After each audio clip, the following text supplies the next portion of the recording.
नमस्कार दोस्तों, आप सभी को गुरु पूर्णिमा के इस शुभ अवसर पर हार्दिक शुभकामनाएं। आज गुरु की महत्ता ही अलग है। गुरु गोविंद दो खड़े काके लागू पाव, बलिहारी गुरु आपने गोविंद की उपताए। यानी कि भगवान और गुरु में दोनों में गुरु को सबसे महत्वपूर्ण माना है, बड़ा माना है, क्योंकि वो हमें अंधकार से ज्ञान की ओर ले जाता है, हमारे अंधकार को दूर करता है। और आज मैं आपके सामने हमारे जो स्कूल के किस्से होते हैं बचपन के, वो आपके साथ शेयर करना चाहता हूँ। ये कहानी जो है वो हमारी आपकी भी हो सकती है। तो शुरू करते हैं। बचपन में स्कूल के दिनों में कक्षा के दौरान शिक्षक द्वारा पेन मांगते ही हम बच्चों के बीच रॉकेट गति से गिरते पड़ते सबसे पहले उनकी टेबल तक पहुंचकर पेन देने की जो अघोषित प्रतियोगिता होती थी, बड़ी दिलचस्प थी। जब कभी मैम किसी बच्चे को क्लास में कॉपी वितरण में अपनी मदद करने के पास बुला ले, तो मैडम की सहायता करने वाला बच्चा पकड़ के अजीमो शाह शहंशाह बना क्लास में घूम घूम कर कॉपियां बांटता और बाकी बच्चे मुंह उतरे गरीब प्रजा की तरह अपनी बेंच से न हिलने की बाध्यता के लिए बैठे रहते। शिक्षक की उपस्थिति में क्लास के भीतर चहलकदमी की अनुमति कामयाबी की तरफ पहला कदम माना जाता था। उस मासूम सी उम्र में उपलब्धियों के मायने कितने अलग होते हैं। शिक्षक ने क्लास में सभी बच्चों के बीच अगर हमें हमारे नाम से पुकार लिया तो बात ही अलग होती थी। शिक्षक ने अपना रजिस्टर स्टाफ रूम में रखकर आने बोल दिया तो समझो कैबिनेट मिनिस्ट्री में चयन का गर्व होता था। आज भी याद है जब हम छोटे थे, तब बाजार या किसी समारोह में हमारी शिक्षक या कोई अध्यापक दिख गए तो भीड़ की आड़ ले छिप जाते थे। जाने क्यों? किसी भी सार्वजनिक जगह पर टीचर को देखकर हम छिप जाते। कैसे भूल सकते हैं अपने उन गणित के टीचर को जिनके डर से 13, 17 और 19 का पहाड़ा याद कर पाए थे। कैसे भूल सकते हैं उन हिंदी के शिक्षक को जिनके आवेदन पत्रों से एक गूढ़ ज्ञान मिला था कि बुखार नहीं, जवर पीड़ित होने के साथ विनम्र निवेदन कहने के बाद ही 3 दिन का अवकाश मिल सकता था। वो शिक्षक तो आप सबको अच्छे से याद होंगे जिन्होंने आपकी क्लास को स्कूल की सबसे शैतान क्लास की उपाधि से नवाजा था। उन शिक्षक को तो कतई नहीं भुलाया जा सकता जो होमवर्क कॉपी भूलने पर यह कहकर कहते थे कि कभी खाना खाना नहीं भूलते हो, नोटबुक कैसे भूल गए। बेइज्जत करने का जो तकिया कलाम है हमें बड़ा शर्मिंदा करते थे।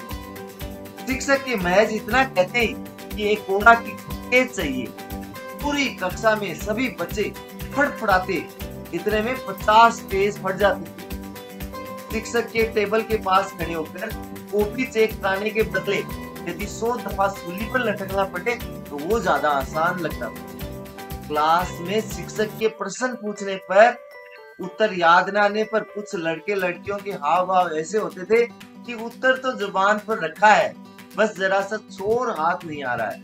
ये ड्रामेबाज छात्र उत्तर की तलाश में कभी छत झांकते, कभी आंखें तरेड़ते, कभी हाथ झटकते, देर तक आडंबर झेलते आखिर शिक्षक के सब्र का बांध टूट जाता। You get out from my class.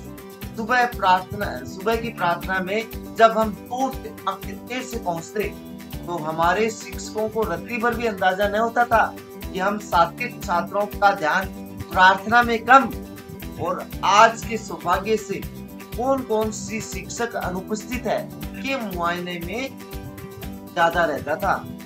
आपको वो शिक्षक तो याद है ना जिन्होंने ज्यादा बात करने वाले दोस्तों की जगह बदल उनकी दोस्ती कमजोर करने की साजिश की थी। मैं आज भी दावा कर सकता हूँ कि 1-2 शिक्षक सर्दियां ऐसे हैं जिनके सिर के पीछे की तरफ आदर्श से नेत्र का वरदान मिलता है। ये शिक्षक ब्लैक बोर्ड पर लिखने में व्यस्त रहकर भी चित्ते की पूर्ति से पलटकर कौन बात कर रहा है का सटीक अंदाज लगाते थे। वो शिक्षक याद आए या नहीं जो चौक का उपयोग लिखने में कम, बात करते बच्चों पर फेंक शैली में ज्यादा लाते।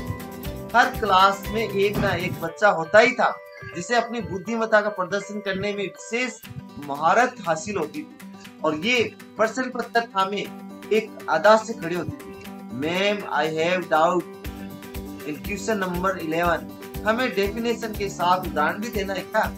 उस इंटेलिजेंट की शक्ल देख खून खोलता। परीक्षा के बाद जांची कॉपियों का बंडल थामे कॉपी बांटने क्लास की तरफ आते शिक्षक साक्षात सुनामी लगते थे। ये वो दिन थे जब कागज के एक पन्ने को छूकर खाई कसम के साथ बोली गई बात संसार का अकाट्य सत्य हुआ करता था। मेरे लिए आज तक एक रहस्य अनसुलझाई है कि खेल के पीरियड का 40 मिनट छोटा और इतिहास का पीरियड वही 40 मिनट लंबा कैसे हो जाता था।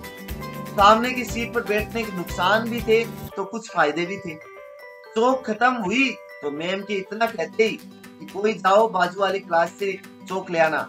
सामने की सीट में बैठा बच्चा लपक कर क्लास के बाहर दूसरी क्लास में मे आई कम इन वह सिंगम एंट्री करते। सरप्राइज चेकिंग पर हम कॉपियां जमा करने की बिजली भी गिरती थी। सभी बच्चों को चेकिंग के लिए कॉपी टेबल पर ले जाकर रखना अनिवार्य होता था। टेबल पर रखे जा रहे कॉपियों के ऊंचे ढेर में हम अपनी कॉपी सबसे नीचे दबाकर तूफान को जरा देर के टाल आने की तसल्ली मिलती। वो निर्दयी शिक्षक जो पीरियड खत्म होने के बाद का भी 5 मिनट बढ़ाकर हमारे लंच ब्रेक को छोटा कर देते थे। चंद होशियार बच्चे हर क्लास में होते हैं जो मैम के क्लास में घुसते ही याद दिलाने का सेक्रेटरी काम करते थे। मैम कल आपने जो होमवर्क दिया था जी मैं आता था। इस आइंस्टीन की औलाद को मैं मन करता था कि इस आइंस्टीन की औलाद को डंडों से ढूंढ कर रखिए। तमाम शरारतों के बावजूद ये बात सुहाने सही है कि बरसों बाद उन शिक्षकों के प्रति स्नेह और सम्मान बढ़ जाता है। अब वो किसी मोड़ पर अचानक मिल जाए तो बचपन की तरह हम छिपेंगे तो कतई नहीं। आज भी जब हम अपने विद्यालय या महाविद्यालय की बिल्डिंग के सामने से गुजरते हैं तो लगता है कि एक दिन था तब ये बिल्डिंग मेरे जीवन का अभिन्न हिस्सा था। अब उस बिल्डिंग में न मेरे दोस्त हैं न हमको पढ़ाने वाले वो शिक्षक।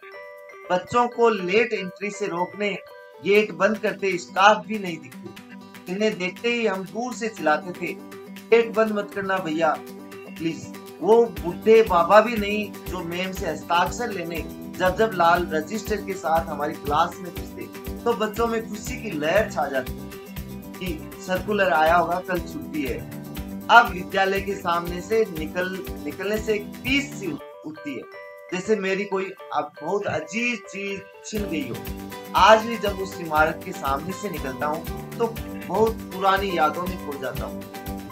स्कूल कॉलेज की शिक्षा पूरी होते ही व्यावहारिकता के कठोर धरातल में मैं अपने उत्तरदायित्वों को निभाते दूसरे शहरों में रोजगार का पीछा करते दुनियादारी से दो चार होते जिम्मेदारियों का बोझ ढोते हमारा संपर्क उन सबसे टूट जाता है जिनसे मिले मार्गदर्शन स्नेह अनुशासन ज्ञान ईमानदारी परिश्रम की सीख और लगाव की असंख्य कोई नूर यादें किताब में दबे मोरपंख सी होती है। जब चाह खोलकर उस मखमली एहसास को छू लिया। तो इस तरह से बचपन की जो यादें हैं गुरु पूर्णिमा के दिन मैंने आपके साथ शेयर की है। तो गुरु की महत्ता तो दोस्तों अलग ही है। बचपन की यादें और गुरु की वो दी हुई सीख अभी हमें एहसास हो रहा है कि वो जो पल था कितना मनमोहक था, कितने हमारे लिए कितने अच्छे के लिए वो शिक्षक हमें कहते थे कि ये करो वो करो। आगे का जमाना है वो आपके लिए कंपटीशन का होगा प्रतियोगिता का होगा, इसलिए आपको अभी थोड़ा दुख झेलना पड़ेगा लेकिन बाद में आपको सुख प्राप्त हो सकता है ना। अभी आप अपने पढ़ाई में ध्यान दो, अपने लक्ष्य पर ध्यान दो। वो जो बातें हैं वो शिक्षकों की आज भी हमें याद आती है कि वो हमारे भले के लिए कहते थे कि ये बातें हैं कि हम अपने भविष्य को सुधार सकते हैं। तो आज की पीढ़ी को मैं यही शिक्षा देना चाहूँगा, यही कहना चाहूँगा, मैसेज देना चाहूँगा कि जो हमारे शिक्षक कहते हैं वो हमारे अच्छे के लिए कहते हैं। हमारे जो बड़े बुजुर्ग हमारे पेरेंट्स कहते हैं वो हमारे अच्छे के लिए कहते हैं, हमारे सुनहरे भविष्य के लिए हमें अच्छी शिक्षा बताते हैं। तो मेरा आप सभी से, युवा दोस्तों से निवेदन है कि समय का सदुपयोग करें। हमें इस समय का सदुपयोग करना है, अपने इस समय को वेस्ट नहीं जाने देना है। हमेशा समय पर हमें अपना काम करना है और आगे चलकर हम अपना देश का, अपने पेरेंट्स का नाम रोशन करें। तो एक बार आप सभी को फिर से गुरु पूर्णिमा की हार्दिक शुभकामनाएं। नमस्कार।